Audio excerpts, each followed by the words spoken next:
Je vous salue tous dans le beau nom de Jésus-Christ. Nous trouvons le passage de base de notre exhortation de ce matin dans le livre d'Exode, Exode chapitre 10, du verset 21 au verset 23. Il est écrit: L'Éternel dit à Moïse: Étends ta main vers le ciel et qu'il y ait des ténèbres sur le pays d'Égypte et que l'on puisse les toucher. Moïse étendit sa main vers le ciel et il y eut d'épaisses ténèbres dans tout le pays d'Égypte pendant 3 jours. On ne se voyait pas les uns les autres et personne ne se leva de sa place pendant 3 jours. Mais il y avait de la lumière dans les lieux où habitaient tous les enfants d'Israël. Amen. Le passage que nous venons de lire illustre très bien ce que nous vivons actuellement. Le monde, comparé à l'Égypte, vit aujourd'hui dans des ténèbres épaisses.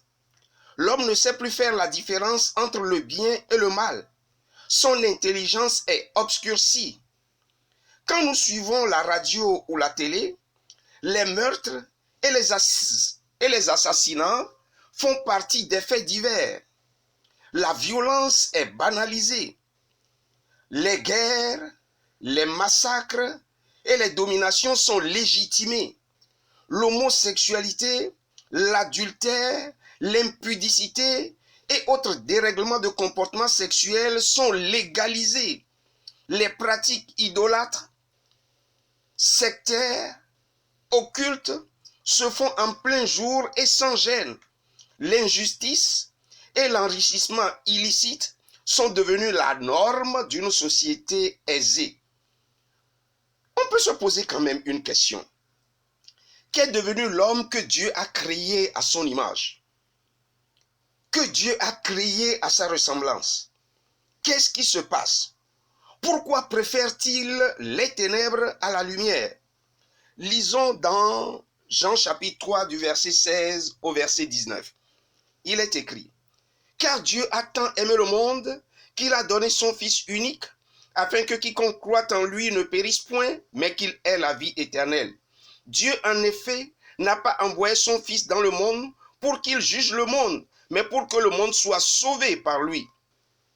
Celui qui croit en lui n'est point jugé, mais celui qui ne croit pas est déjà jugé parce qu'il n'a pas cru au nom du Fils unique de Dieu. Et ce jugement, c'est que la lumière étant venue dans le monde, les hommes ont préféré les ténèbres à la lumière parce que leurs œuvres étaient mauvaises. Amen. Dieu nous aime. Il nous donne une occasion ultime de sortir des ténèbres. Pourquoi choisissons-nous ce qui va nous détruire?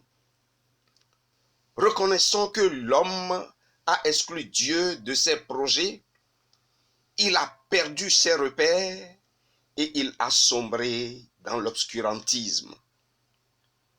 Dans le passage que nous avons lu au début, c'est-à-dire Exode 10, du verset 21 au verset 23, nous voyons qu'il y avait de la lumière dans les lieux où habitaient tous les enfants d'Israël, c'est-à-dire les enfants de Dieu.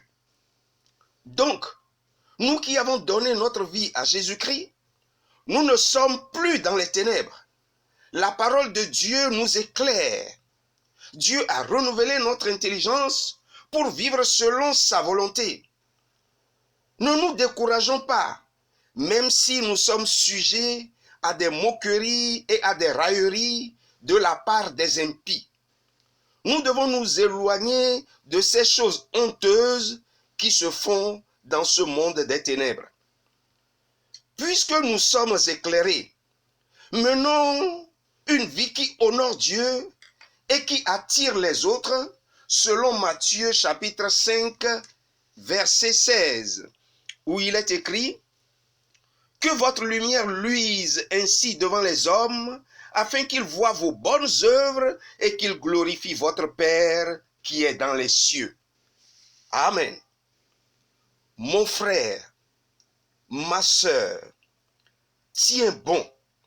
Jésus-Christ revient bientôt pour chercher son Église, une Église sans tache ni ride.